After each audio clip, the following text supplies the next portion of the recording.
Assalamualaikum warahmatullahi wabarakatuh. Di video kali ini kita belajar fungsi Microsoft Excel bareng-bareng ya. Nah, ini adalah formula-formula yang sering dipakai untuk tes masuk kerja atau saat kalian sudah bekerja. Nah, disimak ya videonya. Nah, yang pertama adalah rumus VLOOKUP. VLOOKUP ini digunakan untuk mencari data dari tabel sesuai dengan kolomnya. Nah, di sini sudah tersedia ya. Di sini sudah tersedia ya, ada dua tabel. Yang pertama tabel laporan stok akhir dan juga tabel daftar harga. Nah, di laporan stok akhir ini ada kode nama barang, quantity, price, dan juga stok akhir, dan di sini juga ada kode barang dan juga price-nya. Nah, di sini saya cari harga ya dari masing-masing nama barang ini dengan menggunakan rumus VLOOKUP-nya. Nah, ini kita ambil ya data dari kolom H dan juga I-nya. VLOOKUP, kita klik ya lookup value-nya itu yang dikunci, kemudian titik koma. Nah, ini nanti disesuaikan dengan masing-masing settingan di komputer ya. Bisa juga ada yang cuma titik, jadi lihat kode di sini ya. Maksudnya lihat tanda baca di sini apakah titik koma ataupun koma. Jadi disesuaikan. Kemudian pilih tabelnya ya. Ini kolom H dan I saya sorot sekaligus. Kemudian pilih di sini hanya ada dua kolom ya, kolom H dan juga I, kode barang dan juga price. Nah, ini kolom 1 dan juga kedua. Nah, ini saya pilih kedua, kemudian 0. Nah, langsung muncul ya nilainya berapa harga barang ini.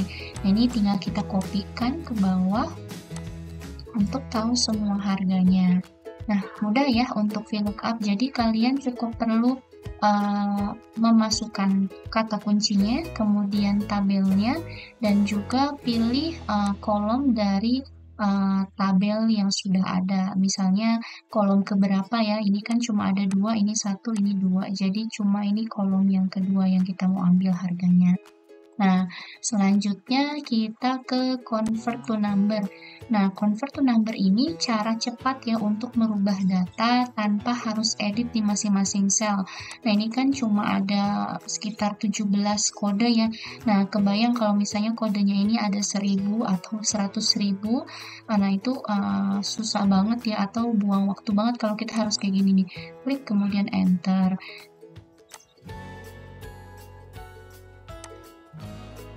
Nah, kebayang kalau misalnya, kalau kita misalnya harus satu-satu begini ya, itu lama banget ya, waktunya keburu habis. Jadi baiknya kalian langsung blok. Kemudian di sini ada seperti tanda seru dan segitiga. Kalian klik ke kanan, klik saja ya, nanti muncul ada convert to number. Nah, jadi langsung ya datanya bisa ratusan ribu atau ribuan, itu juga tinggal sekali klik, jadi tidak perlu satu-satu. Oke, yang selanjutnya adalah if error.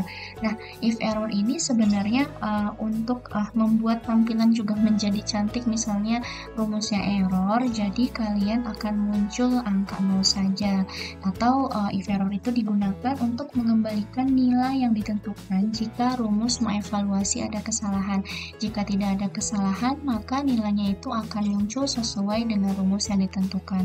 Ya, di sini saya mau ambil kolom harganya lagi ya. Nah, kita VLOOKUP lagi, biasa ya VLOOKUP, kemudian kuncinya, kata kuncinya, kemudian pilih kolomnya, dan juga pilih ke nomor 2, karena ini yang kita mau ambil adalah unit price-nya dan juga 0, tutup kurung. Nah, ini kan NA ya. Nah, ini di sini karena mungkin karena kuantitinya 0, jadi daftar harganya ini sudah dihilangkan. Contoh yang bisa kita panggil, mari kita find di sini kosong, cuma ada satu ya di sini ya, yang di sini tidak ada, di daftar harga tidak ada.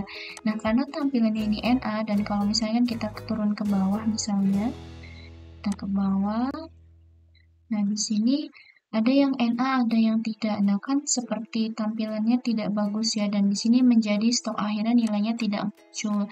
Tapi kalau misalnya di sini memang harganya 0 sudah tidak ada, berarti kan nanti di sini akan muncul totalnya sehingga perhitungannya juga lebih cepat dan angkanya terlihat gitu ya.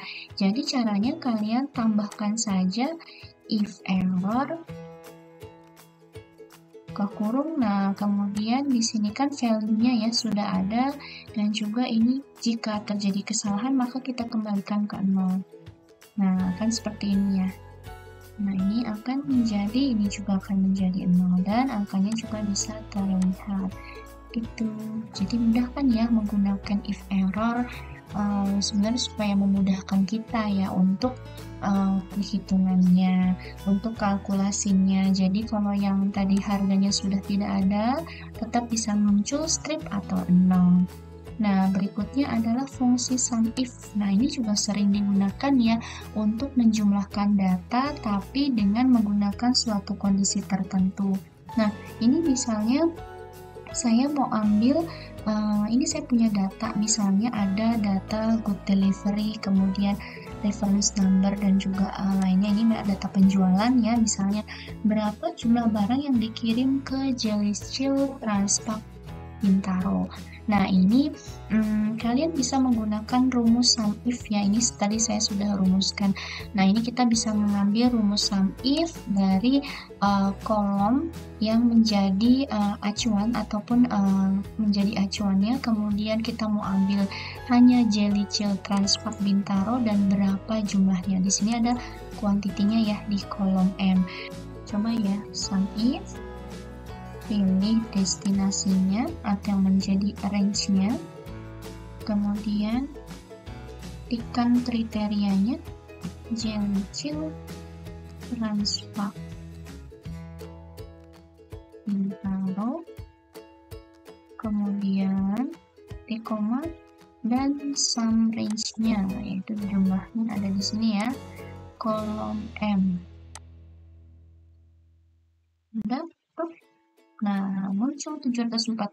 Jadi kalau kalian manualkan ya yang Jellychill Transpac Bintaro, misalnya saya cari Jellychill Transpac Bintaro.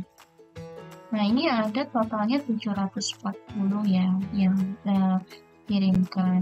Nah, ini supaya mempercepat ya. Nah, kemudian kita selanjutnya ke COUNTIF. COUNTIF ini untuk menghitung jumlah data atau banyaknya data pada range berdasarkan kriteria yang telah ditentukan.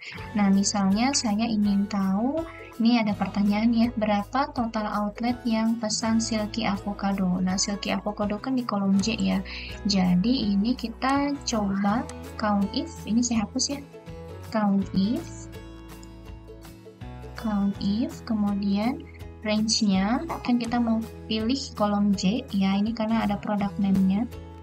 Nah, kemudian kita kriteria, kita mau ambil apa? Silky avocado.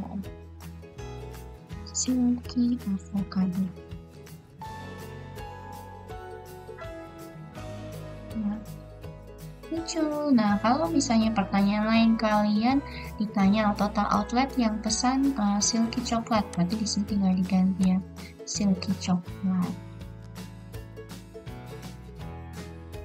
Nah, jadi ini supaya kita mempercepat aja ya. Oke. Selanjutnya MAXIF. Nah, ini juga sama yang sering kita pakai. Itu mencari angka dengan nilai terbesar dari semua angka yang entry datanya memenuhi kriteria tertentu tadi. Nah, misalnya ada pertanyaan, berapa jumlah terbanyak silky avocado yang ke satu outlet? Berapa yang terbanyak kirimannya silky avocado ke satu outlet? Nah, kita bisa nih pakai rumus MAXIF. Jadi kita pilih ya, ini saya hapus dulu ya, kita mau lihat nilai terbesarnya.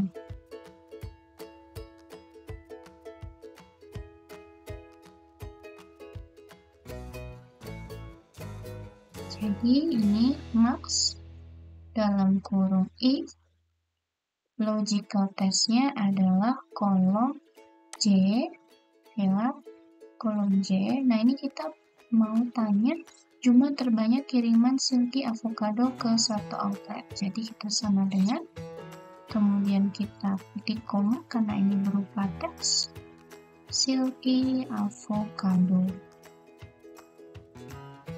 Kemudian kita range lagi ya, berapa jumlahnya. Ini kolom M ya, quantity, kita kurung.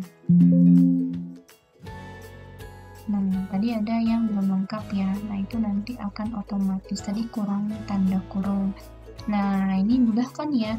Nah, minif juga begitu. Ini adalah misalnya untuk mencari angka dengan nilai terkecil dari semua angka yang tadi entry datanya memenuhi kriteria.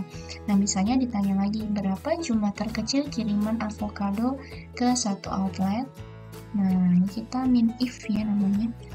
Min dalam kurung if lagi. Nah, sama nih dari kolom J, karena kan dia untuk produk namanya di kolom J ya, sama dengan kita pilih silky avocado, ketikkan silky avocado terus ya dari tadi ya. Kemudian kita titik koma, kemudian kuantitinya berapa nilai terkecilnya ya. Oh, tadi saya kurang tutup kurung ya. Oke, nanti akan otomatis Excelnya membenarkan. Nah, 9 deh. Jadi, caranya seperti itu. Min if, max if, sum if itu mirip-mirip ya. Kita harus menentukan dulu apa nih yang kita mau kriteriain gitu. Kita harus tentukan dulu nih apa kriterianya. Nah, ini yang sering digunakan ya ketika kita bekerja, terutama untuk VLOOKUP, kemudian sum if. Nah, if error, convert to number, count if, max if, min if ini nggak terlalu sering sih ya, tapi seperti VLOOKUP, sum if itu ya berguna banget ya, terutama buat accounting yang suka hitung-hitung. Nah, dan yang terakhir ini ada namanya pivot table. Pivot table ini digunakan untuk melakukan analisa. Jadi ini mempermudah kita untuk menganalisis suatu data ya. Nah, kalau datanya gini kan kita agak bingung ya, ini apa nih, terus kita mau ambil apa untuk summarize datanya seperti apa. Nah, ini contoh saja ya dari data yang penjualan tadi atau good delivery tadi, ini saya blok semuanya. Kemudian kalian klik insert dan pivot table. Ini ada from range atau from table, bisa dipilih ini. Nah, di sini ada pilihan ya, kalian mau worksheet baru atau worksheet yang sudah ada. Nah, yang baru saja ya. Kemudian klik OK. Nah, di sini bentuknya akan seperti ini. Nah, untuk menyesuaikan pelaporannya seperti apa, kalian bisa klik di kolom sebelah kanan ini yang kursor saya kelihatan ya.